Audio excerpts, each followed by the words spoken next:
Why, hello! I'm Natalie Zett, and welcome to Flower in the River. Flower in the River is a podcast about a book I wrote of the same name.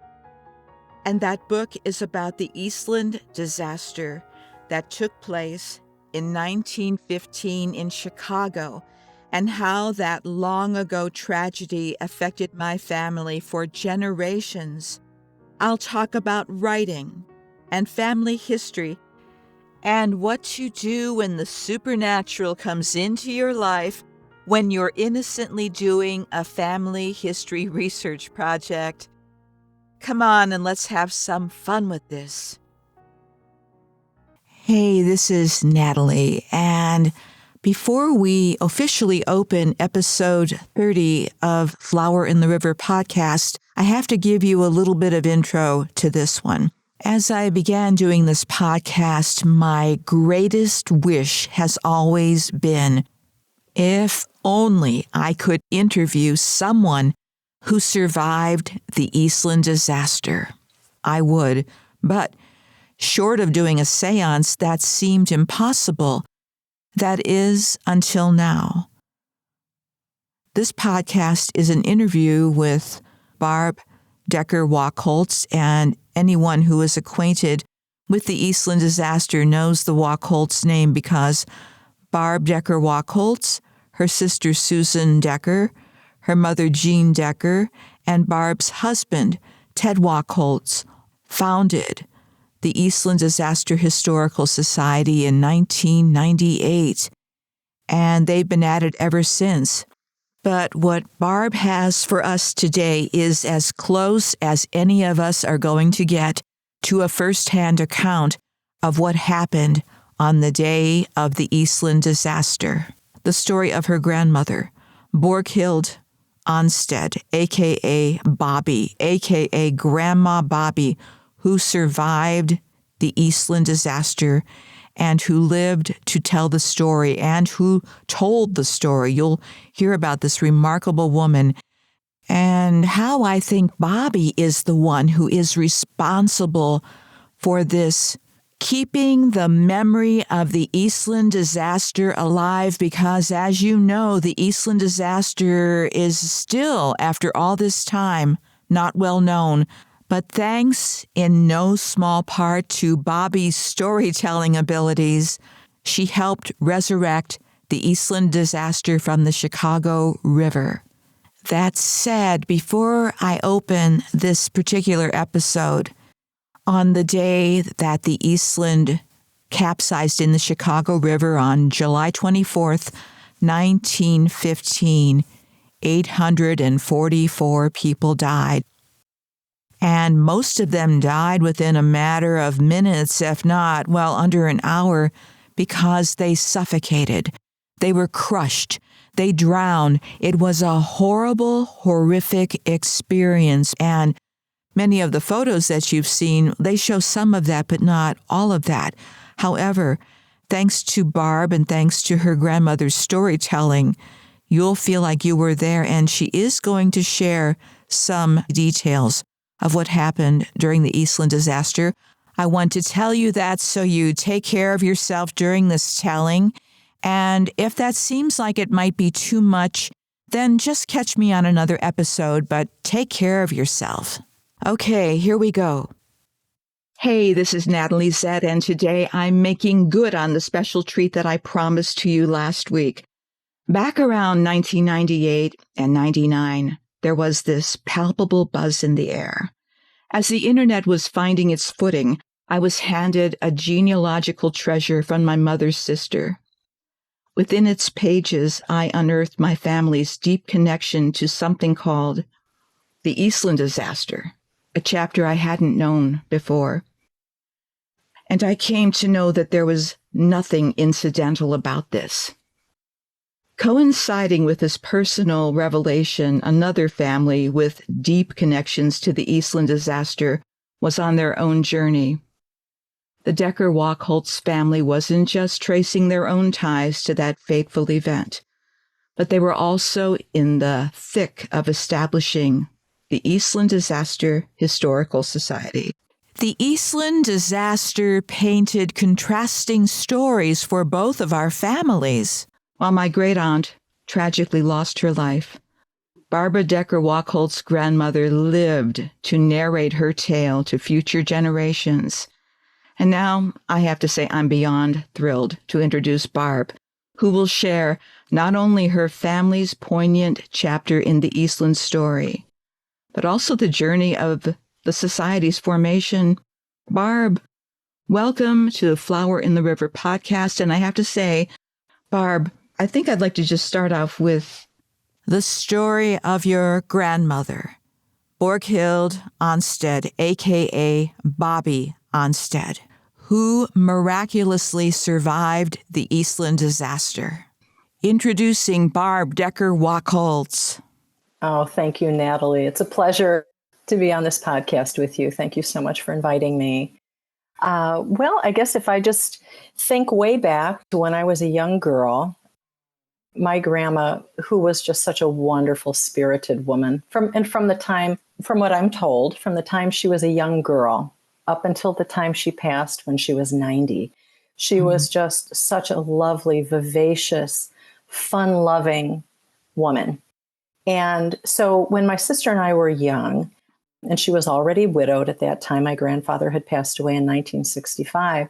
We lived in the suburbs of Chicago, and she lived in Chicago, and she would come out all the time on Sunday afternoons. And anyway, when we were young and it was time for bedtime, she would always come back and tell us stories. And of course, I'm sure when we were very young, she'd sit there with story books and we would read with her. But then as we got just a little bit older, she used to tell us stories of when she was young. And we just thought that they were so intriguing. And again, with her being such a cute, sweet, fun grandma, we would laugh at some of the stories she would tell because there were just some typical silly little things that would happen when she was young. And we used to say, Nana, tell us about when you were young. So she had all these different stories that she would tell us, and we'd have her repeat them sometimes.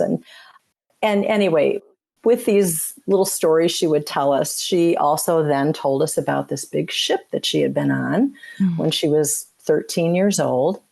And from what I can recollect from way back when we first started to hear it, she, of course, in looking back, refrained from all the gory details. Of course she did.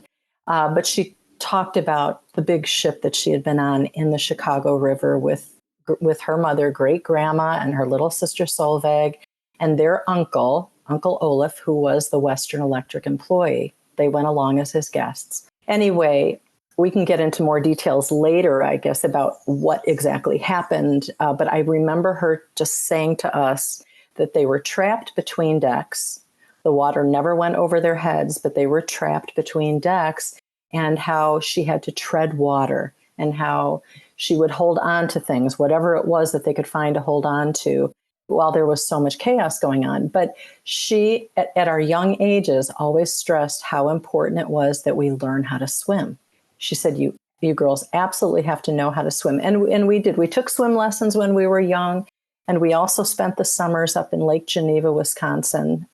For those people in the Chicago area, they know about Lake Geneva, Williams Bay to be precise, because she was going up there from the time she was a young married woman, and my dad was a little boy and learned how to swim up there too. So she had learned how to swim when she was very young.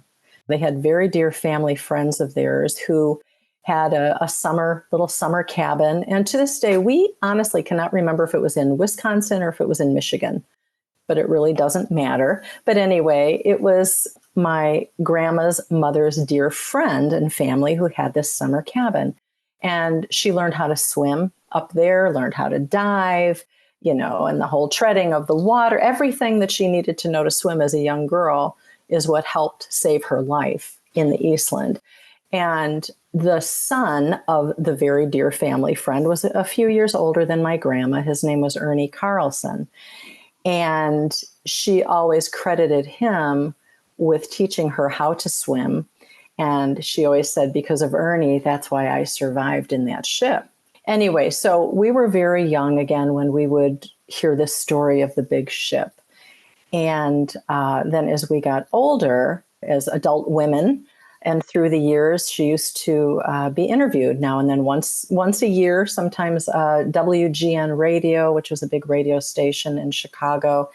There was a host of the show, Wally Phillips, and every year on the anniversary, he would mention it, which is wonderful. Wonderful as far as getting the word out. There are so many people that don't even know about the Eastland in Chicago. Yes. Anyway, my grandma would always listen to his show. And I think, he started talking about it and wondering if there were any survivors out there. So she picked up the phone and she called. And, here she is, this delightful gal. I think at that time, she was probably in her 60s, maybe. And well, long story short, they had such a nice conversation on the air talking about this. And they actually wound up, she would call in every year and they got to know each other. And even my mom and dad took her to meet him in the city one time. They went out for lunch and he always looked forward to her call every year. But and then through the years, she would be interviewed by other local Chicago television stations and radio, newspapers. And so, as I mentioned, she had refrained from a lot of the gory details when we were young. It was when my sister and I were older as grown women, we would be with her sometimes with my parents on these interviews, and we would watch her when she was being interviewed. And now even probably one of the last ones, she was in her 80s.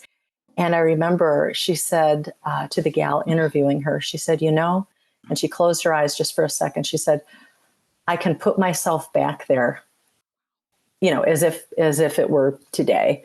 And then she did talk about seeing, the sight of bodies floating past her. Again, she's a 13-year-old girl. And she said, I remember seeing a man with his head split open. And I thought, again, we didn't know that when we were young, but what she must have endured and saw. And then also her little sister who was 9, seeing all of this. And it was so chaotic that we can't even imagine what that was like. We can try, right? We can try. We've seen movies, we see pictures of things, but we just still can't imagine what they went through. So to see her interviewed through those years and to see that she could close her eyes and relive it was always pretty amazing.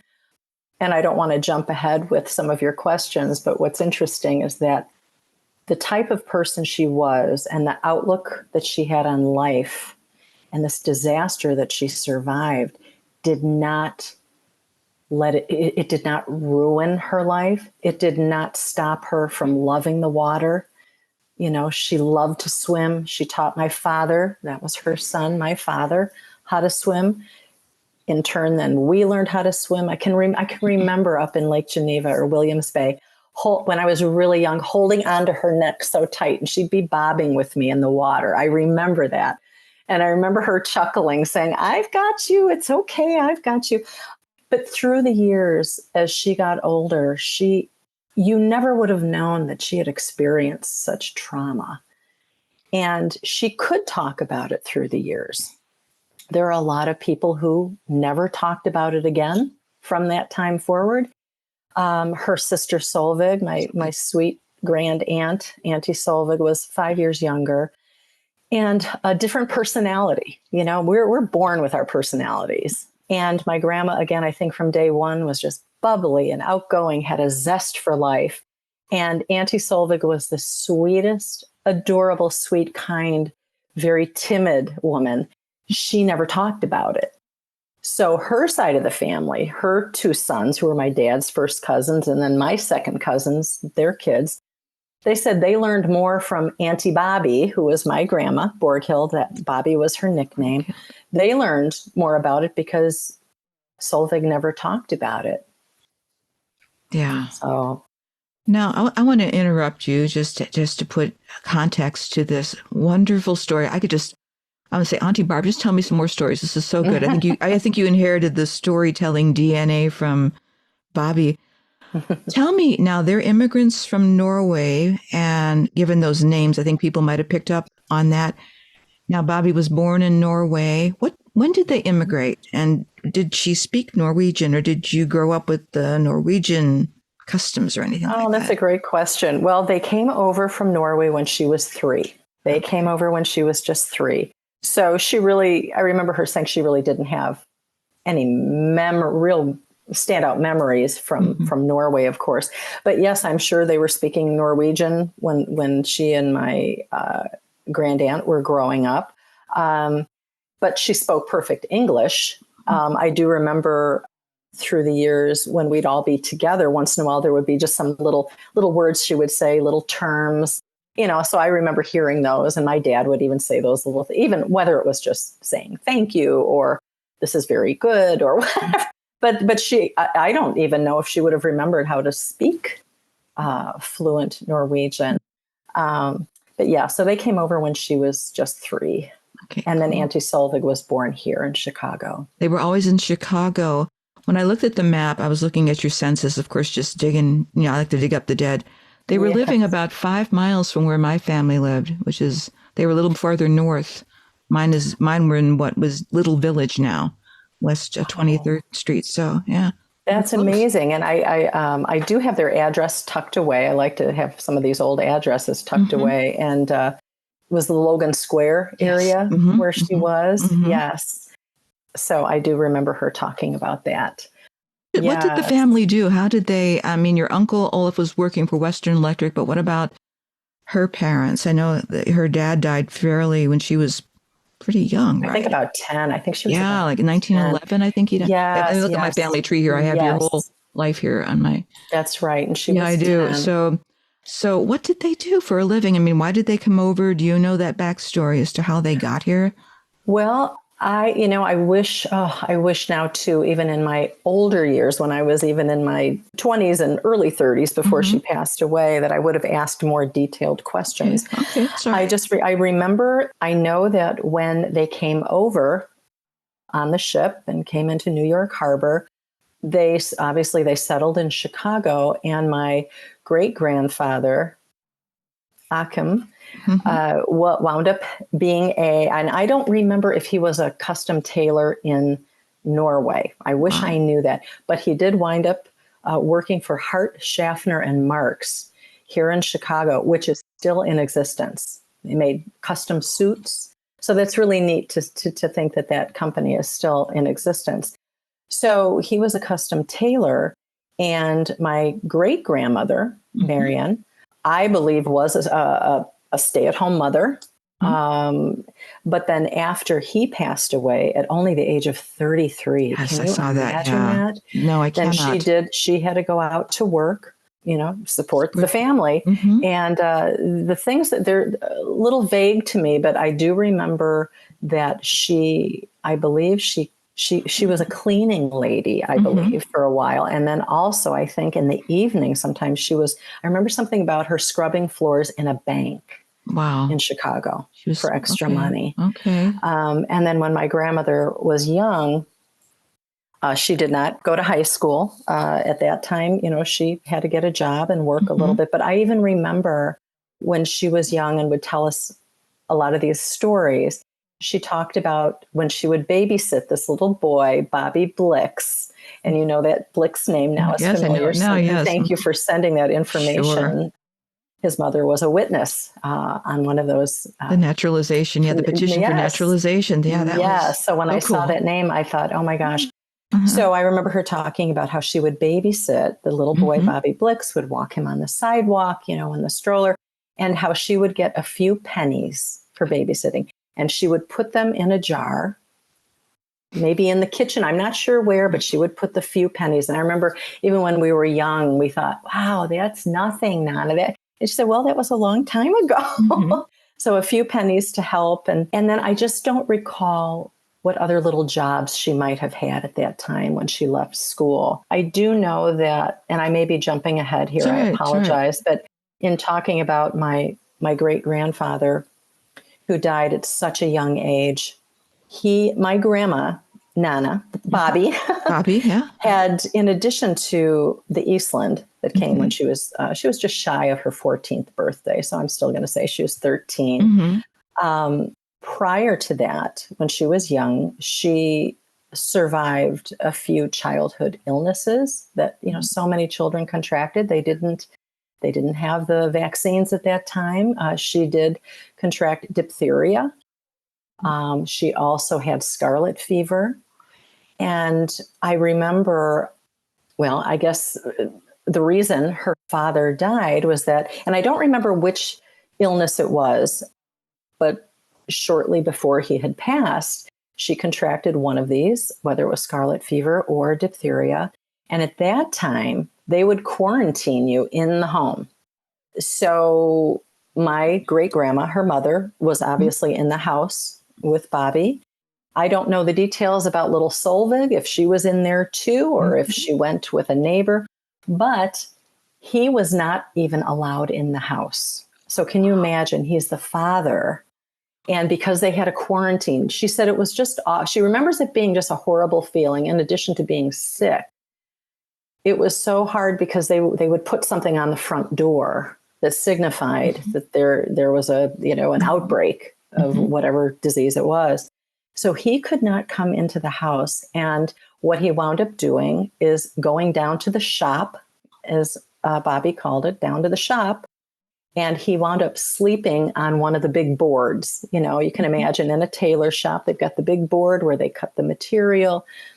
And it was winter time. And so he had to sleep down there. And he evidently contracted, he wound up getting very sick. He got pneumonia. And he wound up passing at 33, which I just cannot even imagine. So here's my great grandmother, a young woman, and she's got two girls and loses her husband, the only breadwinner. And so just cannot even imagine. So anyway, that was just incredibly sad to think 33. But after that, when she had to go out to work, and I'm sure my grandmother at that time, she was only 10. I'm sure she was still in school. From what I recall, she only went through 8th grade, I believe. And then my great grandmother did wind up remarrying, who we always thought of as our great grandfather, even though he was not blood.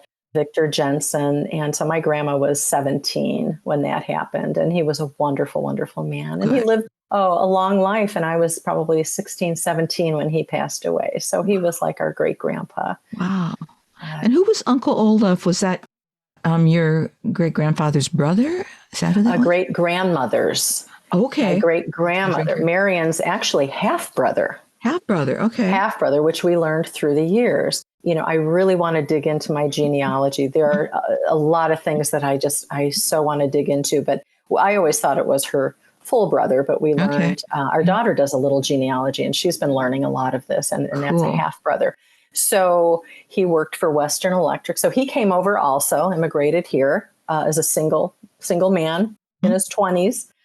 They all lived together at that time. And so he got a job with Western Electric, which was a wonderful company to work for. And then when it came time for the big employee picnic on that fateful morning, they went as his guests.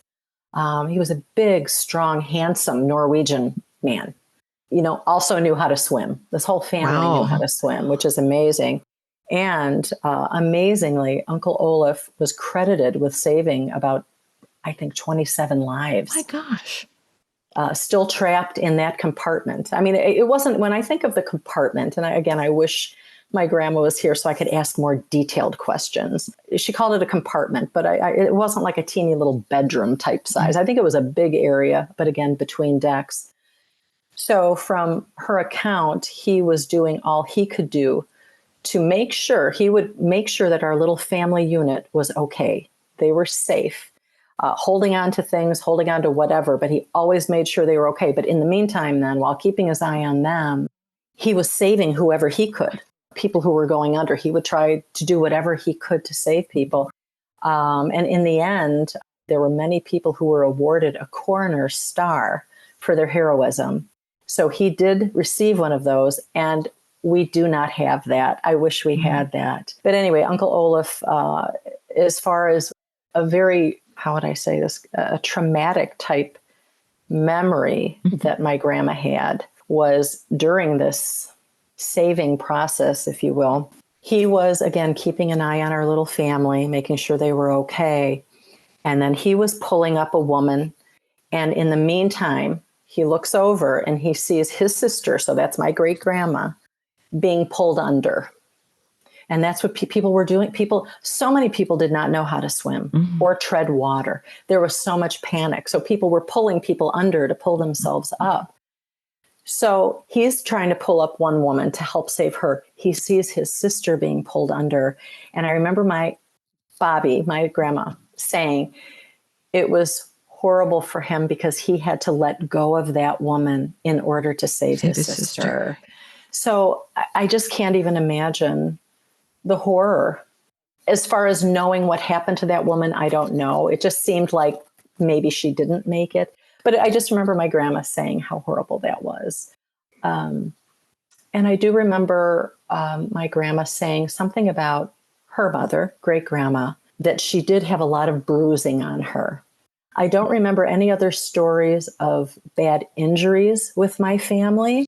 It's possible they all were a little bruised up but I don't remember any horrific things where they had to be hospitalized. But I remember something about great grandma being very bruised. So it could be, it's, just a fight for life. And I do remember her saying that, and I'm going backwards a little bit, but I do remember my grandma saying that when they got onto the Eastland, and it was packed to the hilt, most likely overcrowded. Overpacked, yeah.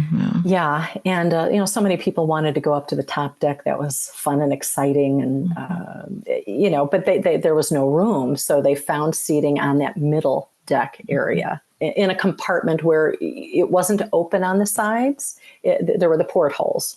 You could walk up and down. You could probably find an open area down yonder, whatever. But anyway, and what my great grandmother had said, and this is verbatim what my grandma had said, was that she said, I don't like the feel of this ship. There are too many people on board.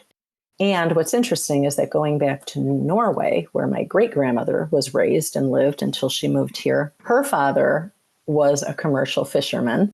So she had experience on boats, big boats, and being out in the ocean. And even though the steamer was bigger than these fishing boats, I'm sure she had a feel. She knew, I think, and you get on there and you have an intuition that this doesn't feel right. And so many people were saying too, that at the time that the ship was listing, it would list both ways while people were boarding. But I guess sometimes people were even going like, ooh, nah, kind of thinking, oh, this is just a standard type thing. Well, it's really not.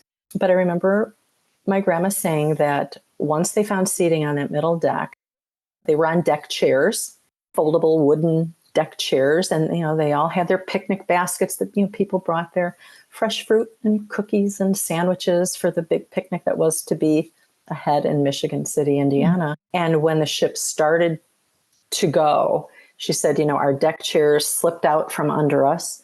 And I mean, at that point, then it's just, again, we can't even imagine that chaotic feeling, that fear. And then, as you've seen pictures of the Eastland lying on its side in the river, obviously it never sank. It never went below halfway. But obviously all that water was rushing in. But because of where they were in that mid-deck area, the water thankfully never went above their heads. So all the people on the lower deck, on the side, where it went this way, all those people just didn't have a chance. And they said there were so many people who were just trampled and suffocated before they even drowned. Our family was fortunate that they were on the side they were on, where when it went over, I remember her saying, treading water. She knew how to tread water and she'd hold on. But she said, I kept looking up through the porthole and I could see the sky. And it's just that feeling of, you just want to get through it. You want to get through that. And we don't know exactly how long they were in that hold, but she said many, many hours. This was at 7:30 in the morning. Yeah. It's possible we got the impression they weren't rescued till the afternoon. But and then eventually, yes, they were pulled through the portholes. Okay. Yeah. Through the Yeah. portholes. Okay. Through the porthole, because that's the compartment they were in. There was no open railing. And, when you look at that ship on its side, and you see pictures, there's a tugboat that pulls up to the edge of the ship, and you see tons of people still in their nice outfits, not a drop of water on them. So many of those people had been on the upper deck where when it went over, they could actually climb over the rail and then onto the side of the ship. Onto the side of the ship. Okay. So, but anyway, oftentimes we've said, can you imagine if the ship had started to make its way out to Lake Michigan? It was still partially tied to the wharf when this happened, which is just so hard to believe. But had it gotten all the way down the river and out to the lake, imagine if that had happened, it would have sunk in just Lake like Michigan. the Titanic, right? But it's just hard to believe, that 844 people could perish just in a matter of minutes, right there in the Chicago River in the heart of the city between Clark and LaSalle.